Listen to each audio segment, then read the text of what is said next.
بسم اللہ الرحمن الرحیم۔ جیسا کہ ہم نے اکثر سنا کرتے ہیں کہ فلاں جگہ پر فلاں شخص زندہ ہو گیا، اس نے مرنے کے بعد کا حال سنایا اور پھر مر گیا۔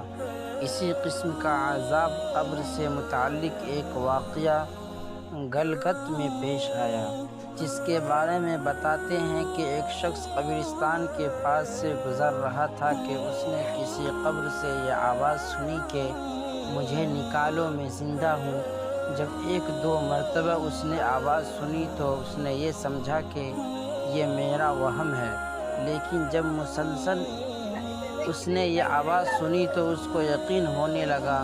چنانچہ قریب میں ایک بستی تھی، وہ شخص اس میں آیا اور لوگوں کو اس آواز کے بارے میں بتا کر کہا کہ تم بھی چلو اور اس آواز کو سنو۔ چنانچہ کچھ لوگ اس کے ساتھ آئے، انہوں نے بھی یہی آواز سنی اور سب نے یقین کر لیا کہ واقعی یہ آواز قبر سے آ رہی ہے۔ اب یقین ہونے کے بعد ان لوگوں کو مسئلہ پوچھنے کی فکر ہوئی کہ پہلے علماء سے یہ مسئلہ معلوم کرو کہ قبر کھولنا جائز ہے یا نہیں۔ چنانچہ وہ لوگ محلے کی مسجد کے امام صاحب کے پاس گئے اور ان سے کہا کہ اس طرح قبر سے آواز آ رہی ہے اور میت یہ کہہ رہی ہے کہ مجھے قبر سے باہر نکالو، میں زندہ ہوں۔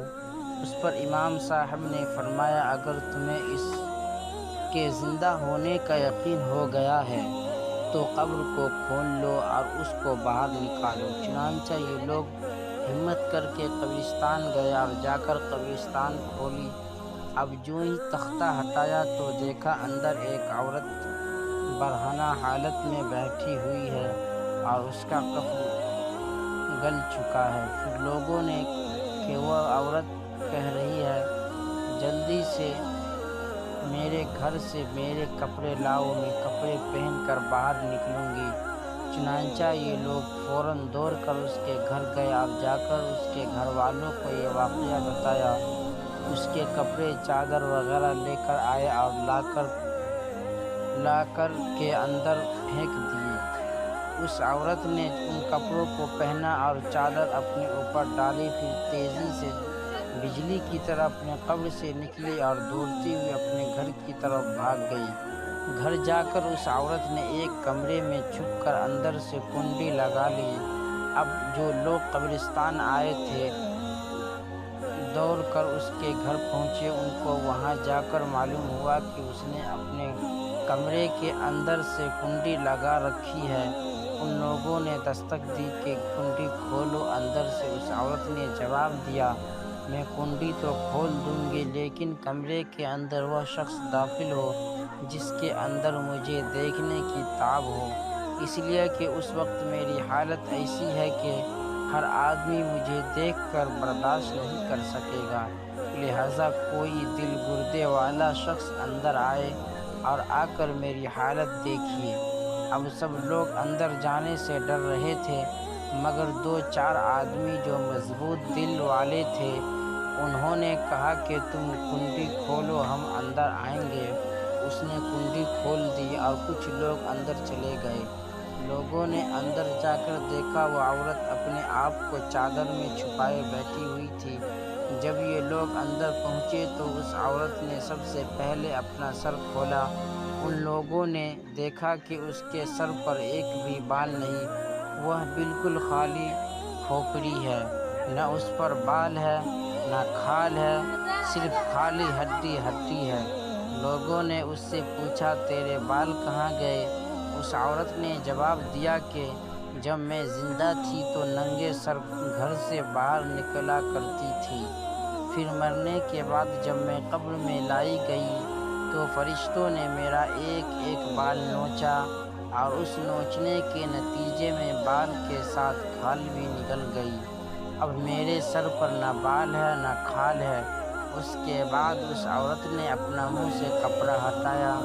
جب لوگوں نے اس کا منہ دیکھا تو اتنا خوفناک ہو چکا تھا کہ سوائے دانتوں کے کچھ نظر نہیں آیا، نہ اوپر کا ہونٹ موجود تھا نہ نیچے کا ہونٹ موجود تھا، بلکہ 32 کے 32 دانت سامنے جڑے ہوئے نظر آ رہے تھے۔ سوچیے اگر کسی انسان کی صرف دانت ہی دانت نظر آئے تو کتنا ڈر اور خوف معلوم ہوتا ہے۔ اب ان لوگوں نے اس عورت سے پوچھا، تیرے ہونٹ کہاں گئے؟ اس عورت نے جواب دیا، میں اپنے ہونٹوں پر لپسٹک لگا کر نامحرم مردوں کے سامنے جایا کرتی تھی۔ اس کی سزا میں میرے ہونٹ کاٹ لیے گئے، اس لیے اب میرے چہرے پر ہونٹ نہیں ہے۔ پھر اس عورت نے اپنے ہاتھ اور پیروں کی انگلیاں کھول لیں۔ لوگوں نے دیکھا کہ اس کی ہاتھ اور پیروں کی انگلیاں میں ایک بھی ناخن نہیں تھا، تمام انگلیوں کے ناخن غائب تھے۔ اس سے پوچھا، تیری انگلیوں کے ناخن کہاں گئے؟ اس عورت نے جواب دیا، ناخن پالش لگانے کی وجہ سے میرا ایک ایک ناخن کھینچ لیا گیا، کیونکہ میں یہ سارے کام کر کے گھر سے باہر نکلا کرتی تھی۔ اس لیے جیسے ہی میں مرنے کے بعد قبر میں پہنچی تو میرے ساتھ یہ معاملہ کیا گیا اور مجھے یہ سزا ملی کہ میرے سر کے بال بھی نوچ دیے گئے، میرے ہونٹ بھی کاٹ دیے گئے اور ناخن بھی کھینچ لیے گئے۔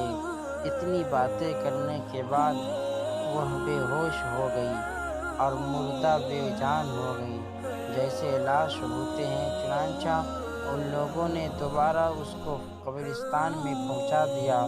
محترم خواتین و حضرات، اللہ تعالیٰ کو یہ عبرت دکھانی مقصود تھی کہ دیکھو اس عورت کا کیا انجام ہو اور اس کا کتنا ہولناک عذاب دیا گیا۔ بے پردہ خواتین اس واقعے سے عبرت لے اور ان گناہوں سے توبہ کرے جس کی سزا بروز قیامت بہت سخت ہے۔ اللہ تعالی ہم سب کو عمل کرنے کی توفیق نصیب فرمائے، آمین۔